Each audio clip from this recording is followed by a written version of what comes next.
Over on Fox News, there's basically like a little bit of a competition to be the most fawning in praise of the mugshot, how handsome it was, how tough and strong he looked, etc. I think it's pretty fair to say Jesse Waters won that competition. Let's go ahead and listen to what he had to say about the mugshot. And I am now going to book the Fulton County photographer for my Christmas card. Because, Judge, and I say this with a unblemished record of heterosexuality, he looks good. And he looks hard. And why would you think that you wouldn't practice the shot? Is that a surprise? Of course you practice the mug shot. You only don't practice if you're drunk. That's the first time Biden's told the truth. It's a handsome mugshot. My wife says he looks fierce. He looks hard. But he doesn't look scared, does he? Doesn't look humiliated. He looks exactly the opposite of how the left thought he'd look. So the media, once they observed the impact of the image, now say it wasn't natural. It wasn't authentic because the look was planned.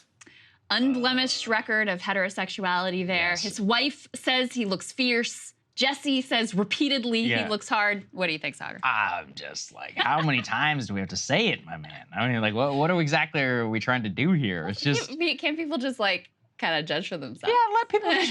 I mean, look, in terms of the face, the funny thing is, having covered Trump for years at the White House, I knew exactly what he was doing because that's the exact same face that he gave in the president shot for his official portrait. Most presidents in their official picture always smile. I think Obama did, or they offer like a slight smile. Yeah. And Trump famously gave the frown. The reason why is he models it on the famous Churchill photo that was taken in the middle of the Battle of Britain, where Churchill is kind of scowl frowning at the camera as like the stolid like face against Nazism as Britain is besieged. And he's obsessed with that particular photo. Interesting. So he doesn't smile in most like official communiques. There's another reason he's also not smiling actually in his official presidential portrait as well. But yeah, I mean, I just think it's hilarious because I saw that and I was like, oh, that's his Churchill face. I'm like, the face he's obsessed with. As for whether he practiced it or not, I mean, he's basically been doing it since he's been in politics. So yeah. I'm pretty sure he just reverted back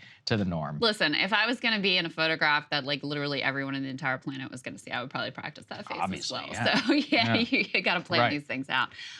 You know, I think there is like to go one level deeper analysis in Jesse Waters here and his just like shameless fawning propaganda for Trump.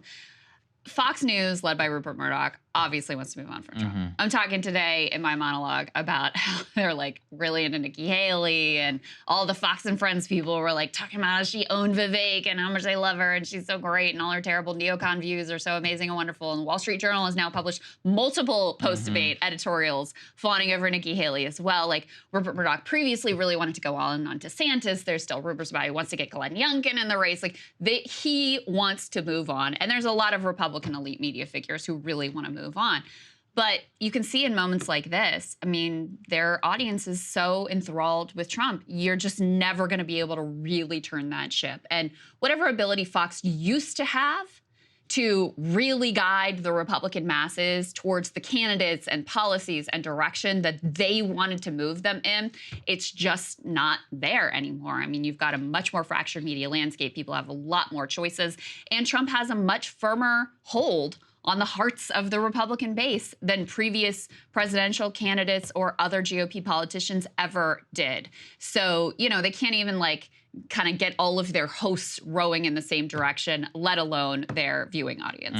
No, absolutely right. Yeah, it's pretty humiliating though, just to see that. Also because don't forget, Waters took over the Tucker Carlson spot on Fox and hasn't been able yet to assemble similar numbers in terms of primetime. And it's like, well, turns out that's the best strategy that works for Fox News primetime. Just shameless Trump fawning. Right. Oh my sycophancy. God. An unblemished record. So humiliating. Oh God. What is wrong with you? Couldn't pay me enough. Yeah, truly. Hey guys, if you like that video, go to breakingpoints.com, become a premium subscriber, and help us build the best independent media organization on the planet. That's right. We're subscriber funded. We're building something new. We want to replace these failing mainstream media organizations. So again, to subscribe, it's breakingpoints.com.